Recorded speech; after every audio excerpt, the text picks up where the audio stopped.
Shadow work is a term that gets thrown around quite a lot in the personal development, personal growth, psychology kind of circles. But a lot of people don't really know what it is or how to use it. That is why I created a couple of videos already about shadow work, well, what it is and how to use it. One of these videos was recently released. If you haven't checked that one out, please do so.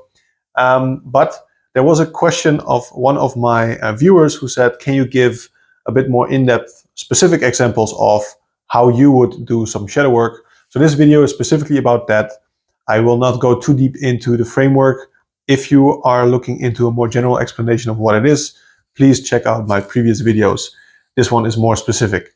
So what happened to me recently was that I got triggered by something that happened to me. So to be very specific, I feel like I'm a pretty laid back and chill guy. I don't try to overwork. I also try to enjoy life as much as I can and do a lot of fun stuff. Since I think that we are already living in a very wealthy and lucky environment, at least I am, I have a lot of things around me that, yeah, like 100 years ago, people wouldn't even dream of. I feel quite lucky and I focus a lot of my life on enjoying life.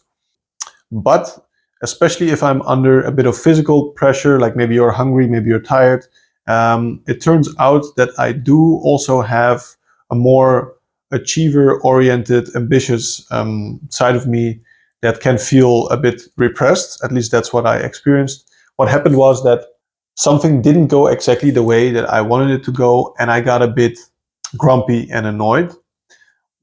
But my personality, my persona did not identify with that. I felt like I didn't really have a valid reason to feel annoyed or grumpy, because it was just a very small delay or a small thing, a small interruption.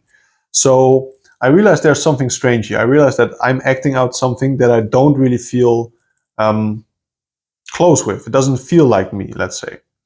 And if you remember from the previous video, the 2 steps towards shadow work, that is the framework for all versions of shadow work, is identify something that is other than you, something alien from yourself that you don't identify with. And then step 2 is to basically find out how that thing is actually a part of you and that you can integrate that into your existence, into your personality. So we started off with this realization that, hey, there's something that I am acting out that is completely other than myself. So what I did this morning, actually, I started to write down my thoughts about it. And I wrote for about an hour. And I wrote, basically, I tried to see the difference between what I think that I am, the way that I am, and the way that this other force personality within myself is not like that.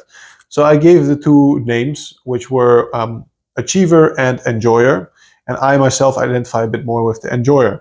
So what I did then is I gave them a voice. I started journaling. I wrote down from the perspective of that personality, which sounds a little bit schizophrenic, but that's actually the way you should do it. You should find a quiet place and start typing from the perspective of, let's say, the achiever, what actually happened and what is wrong and how do I feel about things.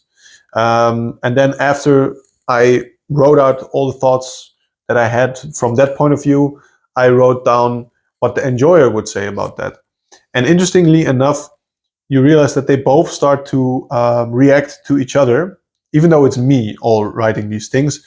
But as I take the role of the achiever, I get to see things from a different perspective and can react to what the enjoyer said. So they're really having a kind of dialogue from 2 different perspectives that are within myself.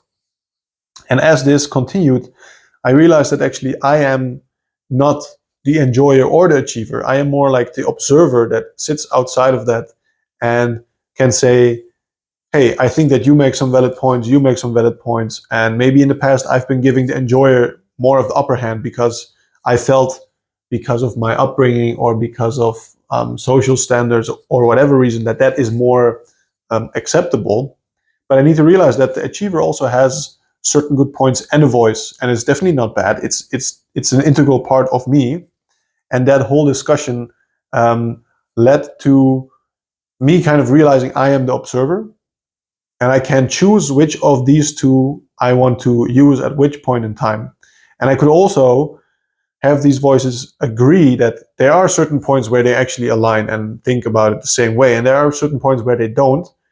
But that doesn't mean that they need to be in conflict. It can mean that I get to decide in this situation, for instance, if I really want to get stuff done, I want the achiever to take control because that is the thing that's going to drive me the furthest. And in times where I'm interacting more with people, if there are more people around, if it's a social environment, or if I might get disrupted when I'm doing something, I might want the enjoyer to take the upper hand and to chill and really just enjoy life. So this was a very eye-opening experience for me, where first I thought that, oh, I'm a very chill guy, and all of a sudden I got annoyed by something which I personally thought I shouldn't have gotten annoyed with, to realizing that I am neither the chill guy nor the overachiever. I am the observer who gets to decide whose turn it is to play. And I got to make peace with these two entities. I tried to actually propose a kind of way forward to them. I said, guys, I listened to your voices. Well, I wrote this all down, of course. I listened to your voices, and I think that this might be a path forward that we can all agree on. And very interestingly enough, the first proposal that I gave, they were both not satisfied, and they say, hey, come on, you can do better, basically, which is surprising. But then I iterated once more, and we came to a very nice conclusion, where, yeah, we have all interest aligned at this point. And I also said that let's come back to this maybe in a week and see how we are doing, if everyone is content. And this is basically shadow work. So it's trying to take something that is unconscious, something that is unconsciously affecting you, because you realize something unconscious only if it kind of comes to the surface in such a way that you are getting grumpy or affected without knowing why.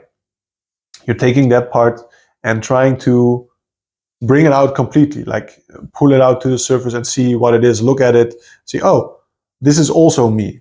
And then once you see that it's also you, you can stop the conflict. It will take time, of course, you have to invest into that. You can stop the conflict and actually learn who you really are and what your real intentions and motivations are. All right, guys, this was a short one, but I hope that this has given some interesting insights into how you can actually use the framework from the previous video specifically, and what it can do for you. Yeah, like I said, it took me here like really about an hour, but it was such an interesting conversation that I had with myself. So let me know what you guys think. And if you had experienced something like this before as well, I would be very curious. Don't forget to like this video if you like this video, and don't forget to have a great day.